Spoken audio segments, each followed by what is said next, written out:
அவர்கள் கூறினார்கள், மன் ஷஹிதல் ஜனாசா ஹத்தா யுசல்லா, யார் ஜனாசாவிலே கலந்து கொண்டு அந்த ஜனாசாவனுடைய தொழுகையில் பங்கு கொள்கிறார்களோ, அலைஹா ஃபலஹு கீராத்துன், அவருக்கு ஒரு கீராத் அளவு நன்மை கிடைக்கிறது. வமன் ஷஹிதஹா ஹத்தா துதுஃபன ஃபலஹு கீராத்துன், ஜனாசா தொழுதற்கு பிறகு துதுஃபன தஃபன் செய்வதற்குண்டான கபரஸ்தானுக்கு சென்று அந்த அனுஷ்டானங்களில் கலந்து கொள்வது கீராத்தானி, 2 கீரத்தினுடைய நன்மை கிடைக்கும் என்று சொன்னார்கள். ஜனாசா தொழுகையில் கலந்து கொண்டால் ஒரு கீரத்து நன்மை, தொழுகையை தாண்டி கபரஸ்தான் வரை தஃபன்லே கலந்து கொண்டால் 2 கீரத் நன்மை என்று கூறினார்கள் பெருமானார். கீழ சஹாபாக்கள் கேட்டார்கள், வமல் கீரத்தான், கீரத்தான் என்று சொன்னால் என்ன, எந்த அளவுக்கு அதுக்குண்டான நன்மையினுடைய அளவு என்று கேட்டார்கள். கால அல்லாஹுடைய தூதர் அவர்கள், மிஸ்லுல் ஜபலைனில் அதீமை, 2 பிரம்மாண்டமான மலைகளுக்கு அது சமமாகும், அந்த அளவுக்கு உண்டான நன்மை கிடைக்கும். அதே அபூ ஹுரைரா ரலியல்லாஹு அன்ஹு அவர்கள் அந்த ஹதீஸை அப்படியே வேற மாதிரி அறிவிக்கிறாங்க. அதுவும் புகாரில் இடம்பெற்றிருக்கிறது. அன்ன ரசூலுல்லாஹி ஸல்லல்லாஹு அலைஹி வஸல்லம், அல்லாஹ்வுடைய தூதர் அவர்கள் சொன்னார்கள், மன் இத்திபா ஜனாசா முஸ்லிம் ஈமானம் வ இஹ்திசாபன், ஈமானோடும் நன்மையை நாடியும் ஒரு ஈமான்தாரியினுடைய ஜனாசாவிலே கலந்து கொண்டால், வகான மஅஹு ஹத்தா யுஸல்லா, அந்த தொழுகையில் கலந்து கொண்ட அவருக்கு அலைஹா வ யுஃப்ரஹு மின் தஃபனிஹா, தொழுகையை கலந்து கொண்டதையும் தாண்டி கபரிலே தஃபனிலும் கலந்து கொண்டால், ஃபைன்னஹு யர்ஜிஉ, தொழுகையிலும் கலந்து கொண்டு அடக்க ஸ்தலத்திலும் அந்த மன்னரைக்கு சென்று அதிலே கலந்து கொண்டால், மினல் அஜ்ரி, அவர் திரும்பும் பொழுது கீரத்தானி, 2 கீரத்தினுடைய நன்மையை அவர் பெற்றுக்கொள்வார். குல்லு கீராத்தின், ஒவ்வொரு கீரத் என்பது மிஸ்லு உதாரணமாகிறது, ஒஹதின், ஒஹது மலை அளவுக்குண்டான நன்மையாகும். வமன் சல்லா அலைஹா, பின்பு யார் தொழுதுவிட்டு சும்ம ரஜா கபல அய்துஃபன, தொழுதால் ஒரு கீரத்து நன்மை, தஃபனிலே கலந்து கொண்டால் 2 கீரத்து நன்மை என்று பெருமானார் ஸல்லல்லாஹு அலைஹி வஸல்லம் அவர்கள் கூறிய இந்த ஹதீஸ் புகாரியிலே இடம்பெறுகிறது. அதாவது பொதுவாக இஸ்லாம் மட்டும்தான் உயிரோடு இருக்கக்கூடிய மனிதருக்கும் உபகரணம் செய்ய வேண்டும், இறந்து விட்டவருக்கும் அவர் மீது கருணை கொண்டு உபகரணம் செய்ய வேண்டும் என்று நமக்கு இஸ்லாம் சொல்லிக் கொடுக்கிறது. அப்படிப்பட்ட அந்த கபராளிகள் மன்னரைவாசிகளுக்கு செய்ய வேண்டிய சில கடமைகளை நமக்கு சொல்லி காட்டுகிறது. பொதுவாக இறந்துவிட்டால் அந்த மன்னரைக்கு நேரடியாக செல்லாமல் உலகில் எந்த திசையிலிருந்து அவருக்காக நன்மையை எத்தி வைத்தாலும் அந்த நன்மை அவருக்கு அடைய அல்லாஹ் போதுமானவன், அந்த நன்மை கிடைக்கும். அருகாமையில் நாம் மன்னரைக்கு அருகாமல பெற்றோர்களுடைய மன்னரையோ அல்லது உறவினர்களுடைய மன்னரைக்கோ தினந்தோறும் சொல்லவில்லை, செல்ல முடியல, நம்ம வெளியூரில் இருக்கிறோம், அங்கிருந்து ஏதேனும் நம்ம சதக்காக்கள் செய்கின்றோம், அருள்மறை ஓதுகின்றோம், நன்மையை எத்தி வைக்கின்றோம், அவருக்காக துவா செய்கின்றோம், ஆனால் அந்த நன்மை போய் சேரும். என்றாலும் நேரடியாக சென்று மன்னரைக்கு ஜியாரத் செய்வதற்கு உண்டான ஒரு சிறப்பு இருக்கு. ஏன்னா ரசூல் ஸல்லல்லாஹு அலைஹி வஸல்லம் சொன்னாங்க, மன்னரையில் அடக்கம் செய்யப்பட்ட ஒவ்வொரு மன்னரை வாசிகளும் நீரில் மூழ்கி தத்தளிப்பவர்களை போன்றவர்கள், தன்னை யாரேனும் காப்பாற்ற மாட்டார்களா என்று எதிர்பார்த்து கொண்டிருக்கிறார்கள் என்ற உதாரணத்தை நமக்கு சொல்லிக் கொடுக்குறாங்க.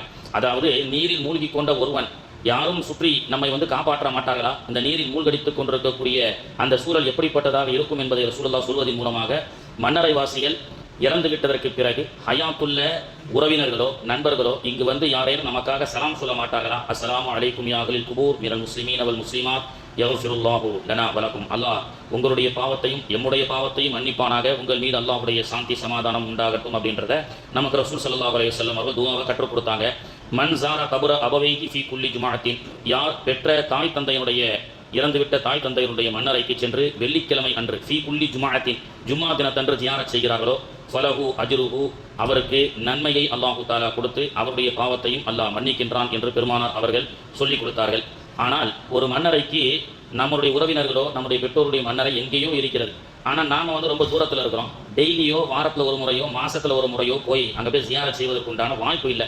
அப்போ நமக்கு பதில் அங்கே அந்த கபரஸ்தான்லேயே ஒருத்தரை நியமிச்சு அவர் எல்லா நேரமும் திக்ரு செஞ்சு துவா செஞ்சுட்டு இருந்து அந்த மாதிரி ஏதாவது ஒரு அமல் நமக்கு இஸ்லாத்தில் ரசூலுல்லாஹ் சொல்லிக் கொடுக்குறாங்கன்னா கட்டாயமாக சொல்லிக் கொடுக்கிறார்கள். நாம மன்னரையில் பக்கத்தில் இருந்து எல்லா நேரமும் துவா செய்யறதுக்கு பதிலாக ஒரு உறுப்பினரை ஒருவரை நியமித்து அவர் மூலமாக அந்த அமல் மூலமாக அந்த மன்னரைக்கு கிடைக்கக்கூடிய நன்மை. இப்னு அப்பாஸ் ரலியல்லாஹு அன்ஹு அவர்கள் சொன்னார்கள், ஃபீ, ஒரு முறை மர்ர அலைஹி நபி ஸல்லல்லாஹு அலைஹி வஸல்லம், ஒரு முறை ஸல்லல்லாஹு அலைஹி வஸல்லம் அவர்களோடு நாங்கள் பயணம் செய்தோம். அப்பொழுது 2 கபரை நாங்கள் பார்த்தோம். வஹுமா யுஅத்திபானி ஃபீ கபரிஹிமா வ ஃபீஹி, அந்த 2 கபரிலும் ஸல்லல்லாஹு அலைஹி வஸல்லம் சொல்றாங்க, வேதனை செய்யப்பட்டு கொண்டிருக்கிறார்கள் இந்த 2 கபரு வாசிகள் அப்படின்னு சொல்லி.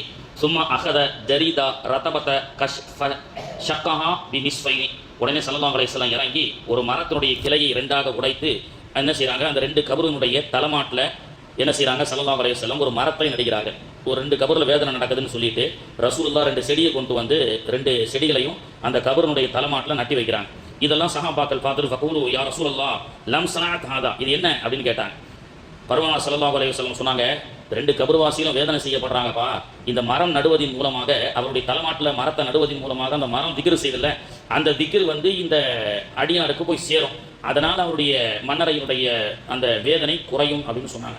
அப்போது நாம் இல்லாட்டாலும் நம்முடைய உறவினர்களோ பெற்றோர்களுடைய மன்னரையுடைய தலைமாட்டில் ஒரு மரத்தை வச்சா நமக்கு பிரதிநிதியாக இருந்து அந்த மரம் அவர்களுக்காக துவா செய்யும் அப்படின்னு சொல்லி கொடுப்பதன் மூலமாக அல்லாஹ் ஸல்லல்லாஹு அலைஹி வஸல்லம் இறந்துவிட்ட மனிதர்களுக்கும் உபகரணம் செய்ய வேண்டும், அவர்கள் மீதும் நாம் கருணை கொண்டு அவர்களுக்காக பாவ மன்னிப்பு கேட்க வேண்டும் என்று ஸல்லல்லாஹு அலைஹி வஸல்லம் அவர்கள் நமக்கு சொல்லிக் கொடுக்கிறார்கள். எனவே முன்னோர்கள் இறந்துவிட்டவர்கள் மீது நாம் ஞாபகம் வைத்து அவர்களுக்காக தர்மங்கள் செய்ய வேண்டும். அல்ஹம்துலில்லாஹ்.